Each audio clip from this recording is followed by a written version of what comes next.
Good morning, Abu Dhabi. So, hello everyone. Future tech landscape, perspective, innovation, and trends. First, let me introduce myself. Brahim Al-Aidi. I'm partner at Bain& and Company, co-leading the digital practice in the Middle East, and I'm really happy and humbled to be moderating the session today about future tech landscape. So, we will be exploring today the latest advancement and trends in tech overall. There is one special topic I'm sure you will all be excited about that we will double click on. I think you heard some of it today in the session with financial services, but we will double click on it. One area that has taken the world by storm over the last year and so is generative AI or Gen AI with tools like ChatGPT, Gemini, Llama, etc., showcasing extraordinary capabilities and things that were almost impossible to imagine a decade or 5 years ago. Basically, Gen AI has a tremendous potential to shape our lives, to transform the way we work, to transform the way we collaborate across sectors and industries. It's not only about what we hear recently about a chatbot, customer experience, front back office. I think that's already somehow in an advanced stage, but into very structural societal challenges that have been complex over the last decade: healthcare, climate change, etc. So AI or Gen AI, people talk about it as a tool. I don't think so. It's more than that. It's a transformation. It's a revolution. The same way internet changed our lives, the mobile the mobile phones and cloud computing recently. I think Gen AI is that pivotal moment that we're facing now. With all these advantages and perspectives, it's come at the same time with critical challenges and ethical considerations that we need to bear in mind. Issues like privacy risk, fake news, cybersecurity, harassment, intellectual property, and so on and so forth. So that's other side of the coin is a challenge that all the industry should think about. So as we explore the tech trends today, we have a high caliber panel today with us that is composed with a mix of business, investment, education, expertise, as well as technology expertise and technical Gen AI expertise, and not any technical representatives. We have two cloud computing hyperscalers with us in the panel, and hopefully, whether you are, each one of you here has a strong technical background or not, it doesn't matter. I'm very confident today that with the panel expertise, we will reach and we will get valuable insight. So I think I shared a bit of a long introduction. I'll move on to my colleagues here. I think their titles are clear. We have Google represented, Mubadala, Microsoft, Aleph Education. My first question is to Mark. First thing first. I mean, here with all the audience, we want to congratulate you as being representing Microsoft for the significant investment that has been made in Abu Dhabi. That's a bold move. We will get back to it later. But my first question is that what are the key breakthrough that what we call the tipping moment? What triggered all this bubble or all this rise of Gen AI at the moment that OpenAI released ChatGPT, I think in November or December 2022. Sure. First of all, good afternoon. It's wonderful to be here. Thank you, Brahim. I want to acknowledge the amazing comments this morning by His Excellency. So it's a great way to open up the day. On AI, and look, AI is not a new thing. AI has been around for a long time.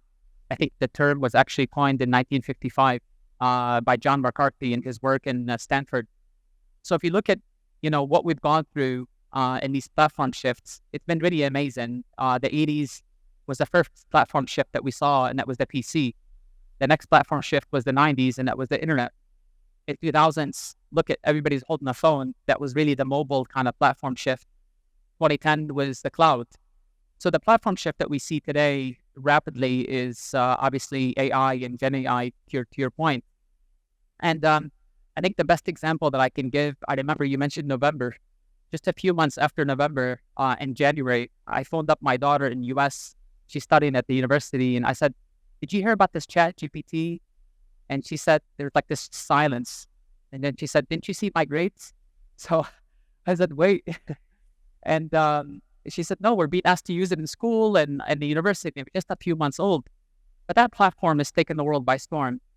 And if I think about some of the advancements that really led to this, this idea around a transformer, which is basically GPT, and ability for this model to help us in what we call as Microsoft as a co-pilot, I can't live without it. None of us can live really without that capability. But what started out as plain text in the form of a transformer in GPT, look at what just happened right now in the last 6 months. I think last month we announced Vasa, which is I can take your picture, a sample of voice, and give it a script, and it can actually start to talk and sound like me. Now that's scary. It has a lot of ethical, connotations. OpenAI launched Sora, which basically says I can create a movie without any actually human beings very quickly, with that capability. So it continues to advance.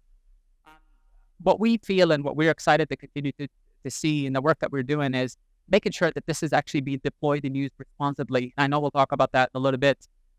More importantly, is making sure that everybody here with a mobile device can go out to an app store and download Copilot as an app. So being able to democratize this and give everyone's ability to actually access this application, this capability, is something that we're trying to do every single day. Super. Staying still with the hyperscalers, the cloud computing, and large tech firms that are disrupting our lives, I'll move to you, Abdurrahman. First, also, congratulations about the investment you're making in the region. We heard recently that there is a cloud data centers that will be open soon in Saudi. Maybe they already opened and in the early steps. So that's really a pivotal moment in the region, because the discussion here is about the Middle East.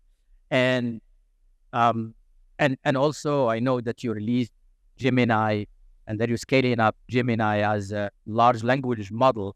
But building on what Mark said, overall, with all this disruption, what are you guys as technology guys, what are the limitations you are facing with Gen AI? Okay. First of all, thank you again for having me here. It's a pleasure to be in such panel with a distinguished guest. I think before again we talk about the Gen AI in particular, let's look at what are the dynamics of changing the economy globally. Mainly driven now by digital economy. Digital economy has been a key pillar of any growth of any organization, to the extent that it becomes another key pillar of any vision of the countries that we have in the region, either UAE, Saudi, Qatar, Kuwait, and so on and so forth from a regional perspective. That's again, if you look at it from an economical impact point of view. If you drill down to the AI itself, a couple of years ago, organization or institution look into AI as a tool to answer the questions. And then it moved to an area where you get a prediction until you reach a level of generative AI. And that itself, it's quite massive because it deploys multimodal structure. It would involve that everything that can be done that would be utilized using the way you generate it. Definitely there are limitations, there are opportunity, and there are things that would have a major impact on the region. From Google Cloud perspective, we recently launched again, continue to release a new generation of generative AI, and we believe that the impact of it is moving quite well. If you think of it from Google itself, Google has always been managing data as part of its DNA, and AI is mainly driven by data. So eventually, the AI is an integral part of our offering across the board. We don't look at it only from a search engine when we started several years ago, or even when we look at the collaboration tools of our workspace. Any person who's using an email can do whatever he wants with the email based on what he can get from generative AI. If you move from text to picture to video to so on and so forth, you will get the benefit out of it. So in a simple terminology, I think our market in the Middle East has been highly ready to adopt technology, to adopt such technology. But for such Gen AI to be implemented, you need to look at three key pillars. Number one is the infrastructure. You have to have the right infrastructure because of the evolution of AI impacting, moving from TPU to GPU and so on and so forth. Second is the skill set, which is highly demanded to be available. Third, and the most important element in my view is the policy making process. You need to have the right regulation. You need to have the right process because it addresses lots of things related to reputational aspect of individuals. Yeah. So very good insight. So from a technology perspective, I think that's pretty clear. But also, if all what we heard and we see in the news, where general public is very well informed, there are also a lot of technology moves which were like disappointing, or they didn't go mainstream because they failed to solve business problems. And so I just want to ask Naima. So, for example, at Mubadala, you do investments, etc. in the market. You have a pretty good overview about various industries and sectors. What are the, let's say, the sectors or industries that you see in these baby steps of Gen AI that are being disruptive the most? Thank you very much for the question, Rahim. Look, from my perspective, I think we're at the stage where Gen AI and AI more widely is really impacting and transforming all industries across the world. So it's not only about one industry. And if we think about the JCC region, there's an estimated impact of 23.5 billion on the JCC economies that will be reached by 2030. So it shows you how tremendous it is. Now, if I had to double click on some of the industry where we already see value being delivered through Gen AI, I would start with biopharma. In biopharma, for instance, in biopharma, AI is accelerating the process of drug discovery. I think it's bringing 100-fold acceleration in the speed of new protein generations, which basically help bring medicines to clinical trial earlier and on the market earlier. There's other industries like the medical imaging, and in the medical imaging field, AI is really bringing more accuracy and more speed in the analysis of ultrasounds, of X-rays, which eventually leads to earlier detection of diseases, a better treatment to the patients, and an overall better prognosis for the patient. Now, another industry that's quite ripe for automation and for AI is banking. And with banking, I think we're looking at about 50% of banking processes that are quite ready for automation. So, and I think it's one of the sectors that's been quite advanced in the adoption of AI. AI is adopted in banking for credit scoring, for instance, and the machine learning algorithms really help sort of capture subtle nuances that the classical algorithms did not pick up in the past. There's also the whole area around cybersecurity, but also fraud detection, where AI is helping to analyze vast amount of transaction data and identify pattern of suspicious transactions, which basically eventually leads to a faster threat response. Now, in the retail sector, retail is also one sector that is really prone to leveraging AI. So different ways to look at it. So one is AI can be leveraged to understand the customer spending behaviors, the customer spending patterns, and it helps on one side adjust stocks and inventory. But on the other side, it also helps on sort of customizing marketing strategies to really fit and match this target. On the back office side of things as well, I think AI is quite well advanced in the retail industry. If you think about the deployment of chatbots that are really supporting in customer service, while freeing up the time of the human agents to really focus on, I would say, more complex customer needs. Now, just one more industry I wanted to touch upon, probably it's the manufacturing. And when it comes to manufacturing, from my perspective, two keywords. One is around optimization, while the second one is really around predictive maintenance. And essentially what AI is bringing there is it is helping predict equipment failure before they even occur, which means that it is avoiding downtime of equipment in production. Thank you. So maybe let's maybe move Geoffrey to the education, because a lot of people here are parents. They care about their kids, and we've seen that the kids are already using in an intuitive way Gen AI tools to help them do their homework, etc. So if you can just give us or paint a picture for us, what is the intersection between Gen AI and the education path for kids, and how do you see this happening? Sure. Thank you, Brahim. Pleasure to be here as well with my esteemed colleagues on the panel. So I think from an education setting, it's still at its infancy stages. I think when ChatGPT was released, there were some wide-scale bans because we were afraid that kids were getting answers or they were writing essays. I think at Aleph Education, we've looked at the use case. We've been training our models on ChatGPT 3.5, where we've launched tutors that are able to understand key struggles students are having on clear concepts. So Aleph is basically a platform provider that serves government and private sector schools around core curriculum.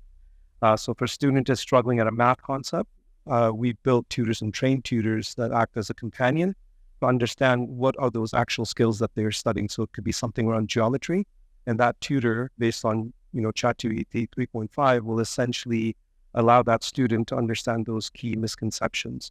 And it's really about asking the right questions. So it doesn't give the kid the answer right away, but it develops that sense of inquiry.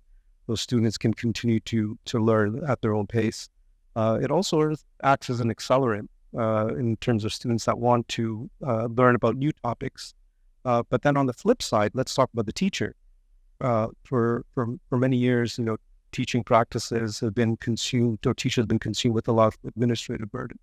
And how can technology play a part where it actually is able to save teachers time on administrative things so they can focus on intervention to help their students? So we've actually launched various tools that teachers can use, to kind of set up the classrooms, whether it's creation of lesson plans, videos, animation, even assessment. And in some cases, even the ability to grade and do some automatic grading of assessments so they can focus on two things. One is on their own professional development, which is key. And two, so they can actually focus on targeted intervention for the learners to get the best possible outcome. One specific follow-up question there. So as you guys, you are the experts in the education sector. So a kid using Gen AI tools to do his homework or to do the search, whatever, but maybe relying too much on it versus a kid working still the traditional way. So of course, the fads of new technology, etc., they may say it's much easier, you have to embrace it, etc. I would love to believe that. I'm not skeptical at all, but you are the experts in the domain. So how do you see the impacts before and after on those kids relying too much on Gen AI? Like Mark, I called my daughter in university. She's an art student, and she's resisting because she's saying Gen AI is stealing all of my work and it's automating my animation where I'm going to render my job useless. So I think it really depends on how education institutions, ministries, governance policies are governed around the use of these tools, because in a sense, it's also prone to a lot of error. So you need to remove those biases and make sure what kids are getting is also culturally appropriate for what they need to learn, but also relevant to the topic, because I think there's still a lot of work that needs to be. I think here in the UAE Ministry of Education, we've actually piloted RAI tutor in 40 schools. We will learn for that. We want to continue to evolve it. So it will take some time from an educational setting to make sure that students are given accurate information that contributes to positive learning and to drive better outcomes with that learning experience. Thank you. Just moving to another topic. I think in one of the previous sessions, there was a focus on the geopolitical construct between the US and some allies, China on the other side. And in the middle of that, also the race to AI and Gen AI and control of microchips and all of that. So, but we do also understand that our region is at the center of this, and it's one of the area of focus, geographically speaking, by all forces. So how do you see the GCC or the Middle East position itself as a tech hub? I would call it AI hub. So just to go one step further, I'll start with you, Naima, because of what you do at Mubadala, etc. So that's important to get as a perspective. Look, thank you, Brian. That's a great question. To start with, I think it's clear that the Gulf is already in this race, in the race to become a global AI hub. You just look at the breadth and the huge investment that are going, so it's AI and also traditional and technology infrastructure. So it really shows the ambition of the region to play on the global scene. Now, I think there are a couple of things that are quite important to thrive as an AI hub. And the first one is, I think one of my colleagues touched upon earlier, is having the right set of regulation. I mean, it's about establishing governance frameworks, having policies that are conducive to innovation and that are supportive to research and development, which ultimately contributes to building a solid ecosystem where companies can thrive. And if we think about it, this is what investors like us at Mubadala seek when we invest in companies. So on the other hand, once we have this ecosystem, it's very important to nurture it, right? And when we speak about nurturing, a whole lot of initiatives that are important to be in place. If we think about the innovation hubs, if we think about the incubators, it's also about having the right startup incubators and incentives to attract, seed, and grow these startups to be basically at some point to grow into, why not a unicorn at some point of time. So I think when we speak about ecosystem, there's one element that is for me one of the most important in the AI field. It's the talent. And in this industry, talents are really scarce. So it's very important to put a lot of effort into attracting and retaining this talent, but also upskilling the existing workforce and making sure that we raise a new generation that has the appropriate skills and that is AI savvy right from their childhood by introducing AI in school curriculums. Another aspect that I think would really help grow and sort of fuel this ecosystem is public-private partnerships.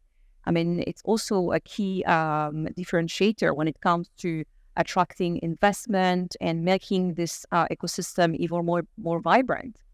And finally, obviously, celebrating successes and showcasing success stories in AI in the region and the AI initiatives in the region will only continue contributing to reinforcing the reputation of the region as a leading AI hub. I like the last part because I don't think we're a little bit shy in showcasing and doing the right PR of all the non-oil related initiatives. So I think it starts really popping up nicely from the region. And I'll move to Mark. We spoke about the AI, Gen AI talent hub, or just a hub overall with incubation, startup, investments, etc. So of course, the global picture matters, but the region here matters to us much more.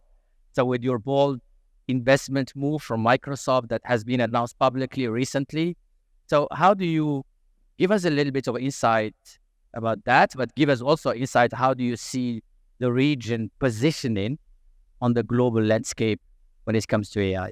Sure. Thank you. First of all, I'm really proud about the work that we've done with G42. I think you've seen the news publicly. It's incredible when you have such a sophisticated partner who's already leading in the world of AI that teaches us. Really, I want to say that. There's already a very sophisticated model in Arabic, a large language model called JACE that's actually hosted on our Azure platform proudly.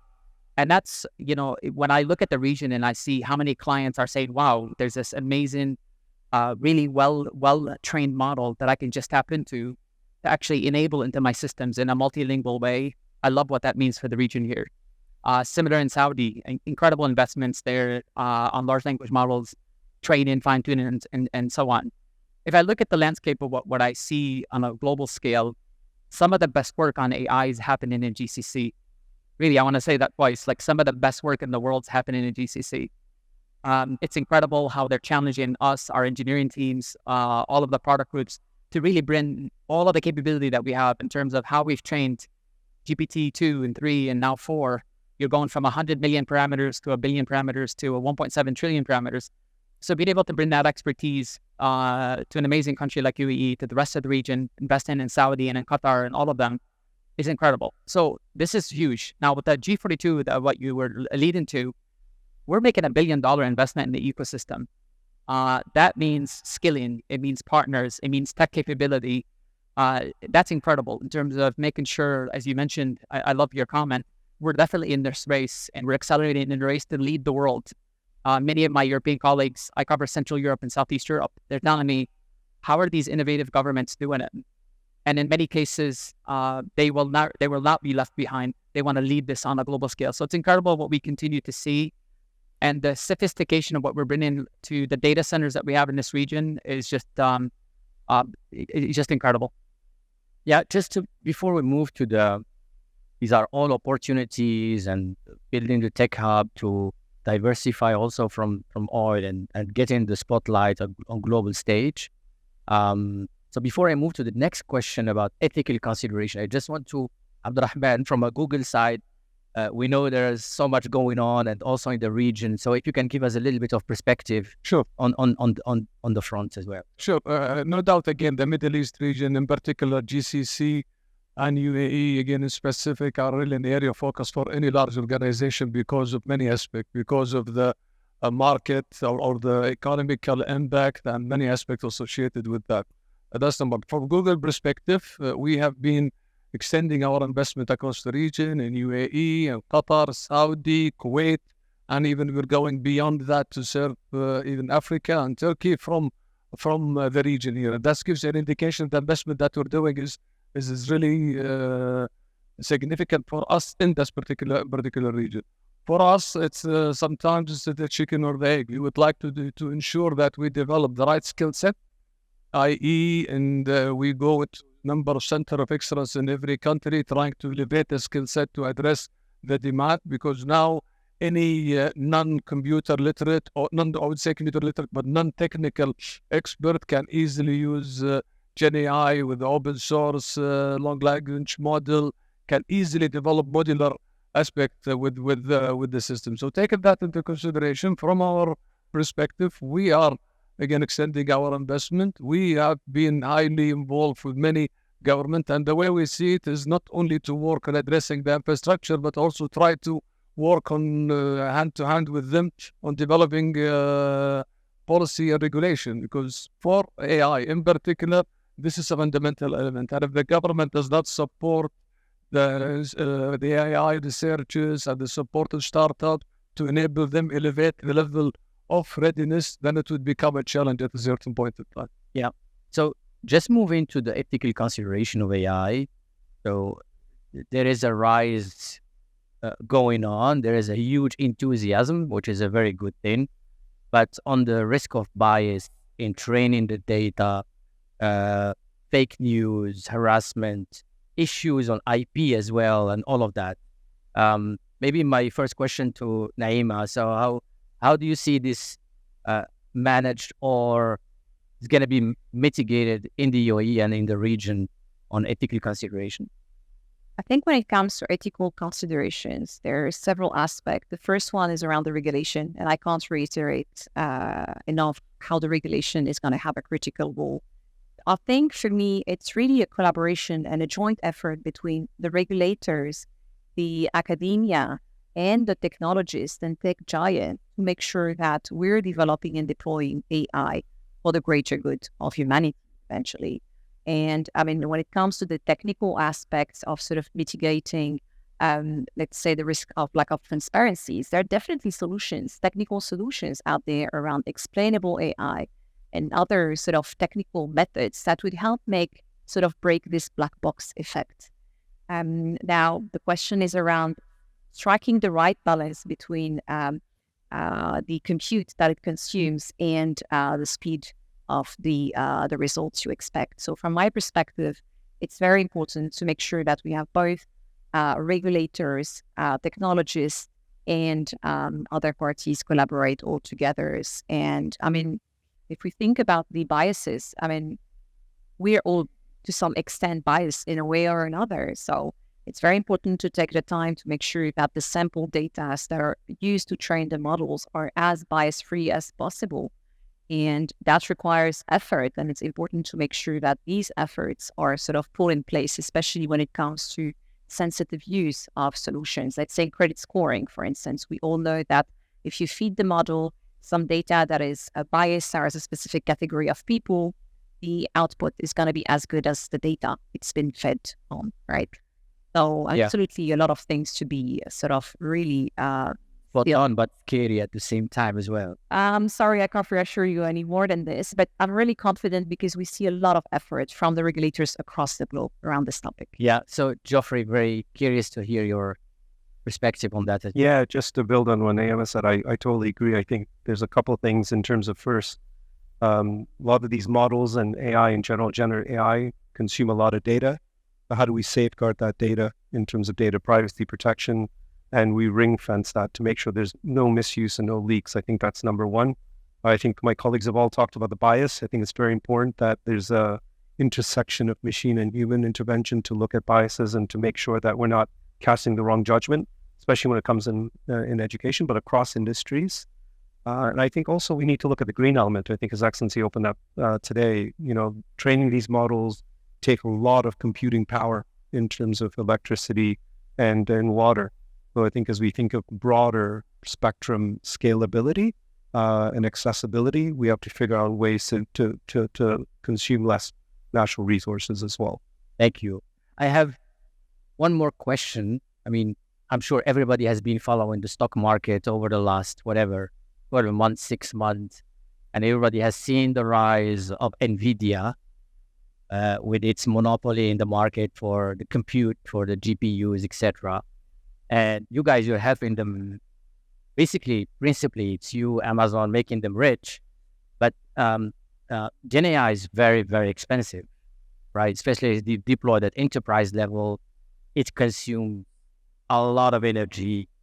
So there are still a lot of challenges to be resolved around that. So what is, respectively, Microsoft is doing first to bring the cost down? And second, think about the climate, because the level of energy that is used compared to traditional analytics, whatever, is like, I don't know, but like 5-10x at the minimum. So what's Microsoft is doing on that front, and what also is Google is doing too? Sure. So there's maybe two aspects to your question. I think first, let me reflect on the journey that we've gone through to clean our house on sustainability. I think you need to look inward before you challenge anybody else externally. We've been carbon neutral since 2012. Next year in 2025, Microsoft will run completely on sustainable. So this is just next year. 2030, we will be carbon negative. That's just in the next 5 years. So completely carbon negative. And even further, we're going to 1975 and removing all carbon emissions that Microsoft ever emitted, us and our partners, by 2050. So that's part of, let's say, cleaning up our house, I would say. The second thing is we tried to take all of these learnings, all of the tools, all of the partner ecosystem knowledge that we have, and put it in a way where we can help customers. And again, congratulations to UAE on COP28, because what we did in COP28, we did a launch of Microsoft Cloud for Sustainability, where we bring all of this knowledge that we have around how do we do these efficiently, how do we do rainwater harvesting for our data centers, how do we power homes in Finland from our data centers, that kind of examples. And we put all of these in a tool called Microsoft Cloud for Sustainability. And today we have several amazing clients in UAE, in Saudi, in the region that are using Microsoft Cloud for Sustainability as a way to be consciously helping the community and helping the world that we live in. Now, your question on GPUs. GPUs are run hot. The latest ones from NVIDIA are 200 billion transistors, etc. And the reality is, well, that's really great for large language models. If you look at what we just announced last week, even for Microsoft research is something called the small language model, which is actually even more sophisticated than GPT-4. It's called Phi 3. And the interesting part here, it doesn't need a GPU. It runs on a CPU. So our ability to invest there, we're also investing heavily in sustainability. We've taken data centers and put them at the bottom of the ocean. Really? We have many, obviously, demonstrations of this. And last but not least, we've come out with our own GPUs that are really born sustainably. They do non-conductive cooling to make sure that we have a really low footprint as we launch these, capabilities worldwide. So it's being cleaned up internal, helping externally the community, and making sure that we innovate in the space where you don't always need a GPU. Thank you. Dr. Rahman. Yeah, from Google perspective, again, no doubt that sustainability is the centerpiece of any focus, any hyperscaler point of view. What we did almost 10 years ago, we stated our strategy towards sustainability. We put a clear vision by 2030. We want to be carbon negative, and we've been highly depending on the renewable energy, but we're not taking it only for our own use, but we're trying to leverage that to our customers. We work with some customers, key specific customer, how can they utilize our sustainability solution that can enable them doing that. But also from a product point of view, our AI, again, one of the key applications that we provide is how to optimize the energy and how to have an impact on the sustainability. And there are large organizations who have been adopting that from that perspective. Looking into NVIDIA and the application of GPU, and maybe your initial statement about AI expensive, I wouldn't say AI expensive, but probably the infrastructure behind that is required an investment that would eventually have a positive impact in any economy or even organization will be utilizing that. The GPU, yes, we know how much that has an impact, and with the scale of the requirement and the technical technical specs of it, we are elevating our solution similarly as another hyperscaler. But I believe in the long run, this will continue to evolve. You never know, in a year or two, there will be another or different NVIDIA.